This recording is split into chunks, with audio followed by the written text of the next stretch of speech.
আসসালামু আলাইকুম এভরিওয়ান। যারা এই ভিডিওতে থাম্বনেল এবং টাইটেল থেকে প্রবেশ করেছেন তারা তো বুঝতেই পারছেন কোন বিষয় নিয়ে আমি কথা বলবো। আজকের ভিডিওতে আমি কথা বলবো কোন কারণে দুশ্চিন্তায় রয়েছে এলপিএল এ থাকাকালীন মেহেদী হাসান মিরাজ। মূলত আমরা গত ২ দিন আগে আমরা একটা আপডেট দেখেছিলাম যেখানে ২ দিনের মধ্যে ২ দফায় বাংলাদেশের নতুন বিসিবি প্রেসিডেন্ট তামিম ইকবাল এবং বাংলাদেশের টেস্ট অধিনায়ক নাজমুল হোসেন শান্ত ৪৮ ঘন্টার ব্যবধানে ২ বার তারা মিটিং করেছে, ক্লোজ ডোর মিটিং। সেই মিটিং এ একটা গুঞ্জন তৈরি হয়েছে হয়তোবা ওয়ানডে ফরম্যাটের জিম্বাবুয়ের সাথে ভরাডুবি পাশাপাশি সাময়িক সময়ের ওভারঅল পারফরম্যান্স, যদিও সাময়িক সময়ের ওভারঅল পারফরম্যান্সে বাংলাদেশ ওয়ানডেতে ভালো করেছে, তারপরও মিরাজকে ওয়ানডে ক্যাপ্টেন্সি থেকে সরিয়ে দিয়ে তার জায়গাতে শান্তকে বসানোর আহ, একটা পরিকল্পনা চলছে, এরকম একটা গুঞ্জন কিন্তু চলছে। মূলত এই তামিম শান্তর এই গত ২ দিন আগের ৪৮ ঘন্টার মধ্যে ২ বার ক্লোজ ডোর মিটিং এর কারণে। এখন আমরা যদি দেখি মিরাজ এবং শান্তর ওয়ানডেতে ক্যাপ্টেন্সি পারফরম্যান্স বা তাদের ইন্ডিভিজুয়াল যে ব্যাটিং বোলিং এর পারফরম্যান্স যদি দেখি, আগে যদি আমরা ক্যাপ্টেন্সি দেখি, মিরাজ ২০২৪ সালে ওয়ানডেতে দায়িত্ব পাওয়ার পর থেকে ২ বছর ২০২৪ থেকে ২৬ এই সময়কালে মোট ২৪টা ম্যাচে বাংলাদেশকে ওয়ানডেতে নেতৃত্ব দিয়েছে, যেখানে বাংলাদেশ ১০টাতে জয়লাভ করেছে, ১৩টাতে হেরেছে। অর্থাৎ যতগুলো ম্যাচ খেলেছে তার অর্ধেকেরও কম ম্যাচে জয়লাভ করেছে আর ১৩টাতে হেরেছে, একটা ম্যাচ টাই হয়েছে। তার উইনিং পার্সেন্টেজ হচ্ছে ৪৩.৭৫%। অন্যদিকে তার পরিবর্তে যে শান্তকে দেওয়ার পরিকল্পনা চলছে, শান্ত আবার তার পারফরমেন্সও ভালো না। বাংলাদেশের হয়ে ২০২৩ থেকে ২৬ এর মধ্যে ৩ বছরের মধ্যে মোট ১৪টা ওয়ানডে ম্যাচের নেতৃত্ব দিয়ে মাত্র ৪টাতে জয়লাভ করেছে, ১০টাতেই হেরেছে। উইনিং পার্সেন্টেজ হচ্ছে ২৮.৫৭%। এদিক থেকে কিন্তু মিরাজ এগিয়ে। আবার যদি পারফরমেন্সের কথা বলি, ক্যাপ্টেন থাকাকালীন মিরাজ এবং শান্তর পারফরমেন্সে যদি আমরা কম্পেয়ার করি, এর মধ্যে মিরাজ ২৪ ম্যাচে খেলে যেগুলোতে নেতৃত্ব দিয়েছে ৪৯০ রান করেছে, ২৭ এভারেজ, ৭১ স্ট্রাইক রেটে ৪টা 50 দেখা সে পেয়েছে। এভারেজটা মোটামুটি ওয়ানডে সুলভ, কিন্তু স্ট্রাইক রেটটা অনেক কম। ৭১ স্ট্রাইক রেট ওয়ানডের জন্য খুবই কম। অন্যদিকে যদি তার বোলিং এর কথা বলি, ২৪ ম্যাচ খেলে ২৪টা উইকেট শিকার করেছে, ইকোনমি রেট ৪.৫ কম, ৪.৪২। বেস্ট বোলিং ফিগার ছিল ২৯ রানে ৩ উইকেট, যেটা এবছর ২০২৬ এসে অ্যাচিভ করেছে। এখন বোলিং এবং ব্যাটিং দুইটা যদি মিলে তাহলে মোটামুটি ভালো পারফরমেন্স করেছে মেহেদী হাসান মিরাজ, একটা ব্যালেন্স একটা পারফরমেন্স। শান্তর দিকে তাকালে শান্ত দুর্দান্ত পারফর্ম করেছে। তার অধিনায়ক থাকাকালীন সময়ে ১৪ ম্যাচ খেলে সে ৫৮৮ রান করেছে, ৪৯ এভারেজ এবং ৭৯ স্ট্রাইক রেটে ১ সেঞ্চুরির সাথে তার ৪টা 50 রয়েছে। অধিনায়ক হিসেবে দলকে খুব বেশি ম্যাচ জেতাতে না পারলেও শান্ত কিন্তু তার ব্যাট হাতে দারুণ পারফরমেন্স করেছে, যেটার প্রমাণ হচ্ছে ওয়ানডেতে ৪৯ এভারেজ, একটা ড্রিম একজন ক্রিকেটারের জন্য। পাশাপাশি তার স্ট্রাইক রেটও কিন্তু ভালো, ৮০ ছুঁই ছুঁই স্ট্রাইক রেট। অন্যদিকে ১ সেঞ্চুরির সাথে তার ৪টা 50 রয়েছে। এদিক দিয়ে আবার দুইজনকে আপনি কম্পেয়ার করতে পারবেন না। মিরাজ অলরাউন্ডার, শান্ত ব্যাটসম্যান। এখন যদি মিরাজ ব্যাটসম্যান হতো তাহলে শান্তর সাথে কম্পারিজনে আমরা বলতে পারতাম কে এগিয়ে। আর যদি ২০২৬ সালে একদম রিসেন্ট পারফরমেন্সের কথা বলি, রিসেন্ট পারফরমেন্স আবার মিরাজ পিছিয়ে। এবছর মিরাজ বাংলাদেশের হয়ে যে ১১টা ওয়ানডে ম্যাচ খেলেছে সেখানে সে ৯৯ রান করেছে মাত্র, ১৬ এভারেজ, ৬৭ স্ট্রাইক রেটে।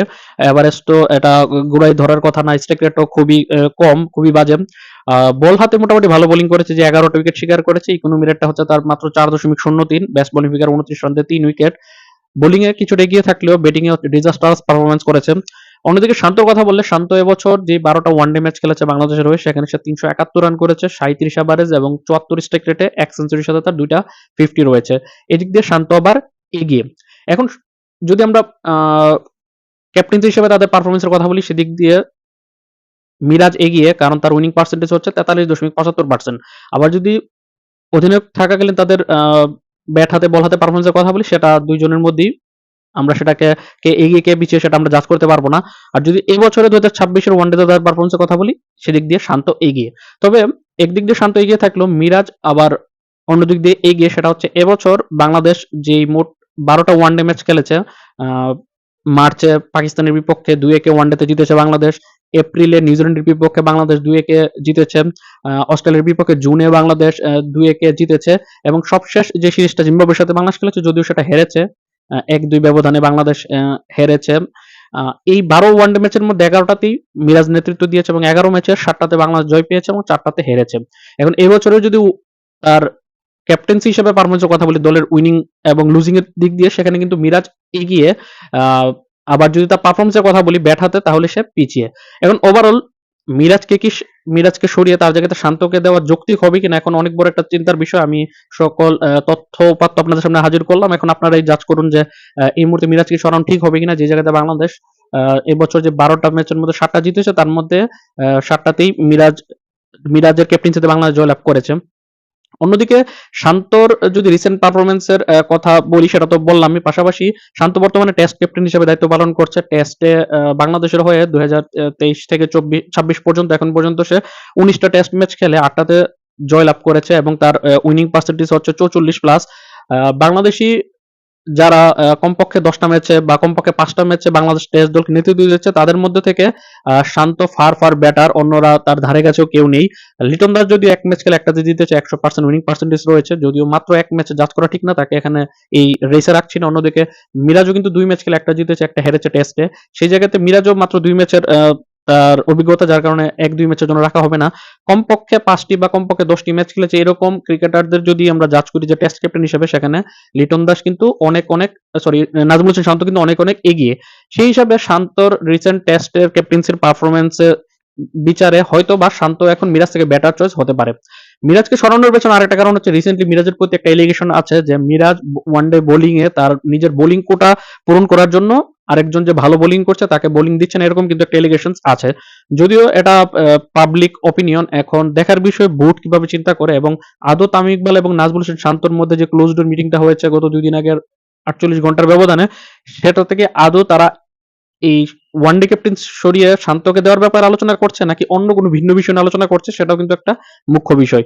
এর পাশাপাশি যদি আরেকটা গুঞ্জন রয়েছে যে বাংলাদেশের ওয়ানডে ক্যাপ্টেন কে হবে সেটা নিয়ে একটা সিদ্ধান্ত আসবে বাংলাদেশ ক্রিকেট বোর্ড বিসিবির পরবর্তী বোর্ড মিটিং এ। সেই বোর্ড মিটিং এ সিদ্ধান্ত আসবে মিরাজ কি থাকবে নাকি শান্তকে দেওয়া হবে দায়িত্ব। আর হঠাৎ করে ওয়ানডে ক্যাপ্টেন্সি নিয়ে আলোচনা হওয়ার পেছনে সবচেয়ে বড় কারণ হচ্ছে আমরা সকলেই জানি 2027 সালে কিন্তু সাউথ আফ্রিকা, নামিবিয়া এবং আরেকটি দল খুব সম্ভবত কেনিয়া, এই 3 দেশের মধ্যে ওয়ানডে বিশ্বকাপ অনুষ্ঠিত হতে যাচ্ছে এবং ওয়ানডে বিশ্বকাপের আগে বাংলাদেশ যাতে একটা ভালো অবস্থানে থাকতে পারে সেই কারণেই মূলত ওয়ানডে ক্যাপ্টেন্সির সরানো বা রাখার ব্যাপারে আলোচনাটা হচ্ছে। তো আশা করি আপনাদেরকে ওয়ানডের বর্তমান মিরাজ এবং শান্তর অবস্থান নিয়ে আপনাদেরকে বুঝাতে পেরেছি এবং এই রেসে মিরাজ শান্ত ছাড়া তৃতীয় জন সেটা লিটন দাস হতে পারতো, তবে লিটন দাসকে কি ওয়ানডে ক্যাপ্টেন দেওয়া হবে কিনা বা এই বিবেচনায় তারা রাখছে কিনা বিসিবি, সেটাও কিন্তু একটা প্রশ্নের বিষয়। তো আশা করি আপনাদেরকে বুঝাতে পেরেছি কেন দুশ্চিন্তায় মিরাজ রয়েছে। আল্লাহ হাফেজ।